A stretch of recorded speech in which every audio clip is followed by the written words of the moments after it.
அரியலூர்ல போனப்போ நான் கரெக்டா அந்த ஊருக்கு போறதுக்கு முன்னாடி ஏரியாலேயே அந்த பவர் கட்டு. அப்புறம் நான் திருச்சிக்கு போய் நான் பேச ஆரம்பிச்சதுக்கு அப்புறம் அந்த ஸ்பீக்கருக்கு போற அந்த வயரு கட்டு. இல்ல நான் தெரியாம தான் கேட்கிறேன் சிஎம் சார்.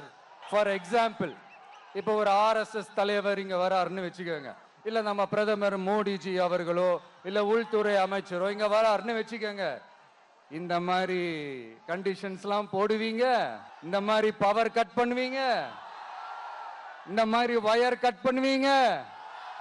கொஞ்சம் கட் பண்ணி தான் பாருங்களேன்.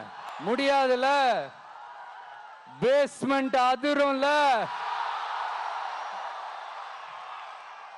நீங்க தான் மறைமுக உறவுக்காரர்களாச்சே. இதாவது பரவாயில்லைங்க. இதை தாண்டி ஒரு ரூல் ஒண்ணு போட்டாங்க, பஸ்ஸுக்குள்ளேயே இருக்கணுமா, பஸ் விட்டு வெளியில வரக்கூடாதான், கையை இவ்வளவுதான் தூக்கணுமா, இப்படியே வரணுமா, மக்களை பார்த்து சிரிக்காத, மக்களை பார்த்து கையசைக்காத, இப்படி எல்லாம். ஐயோ நானும் என்னவோ ஏதோ நினைச்சேங்க. செம்ம காமெடியா இருக்குங்க.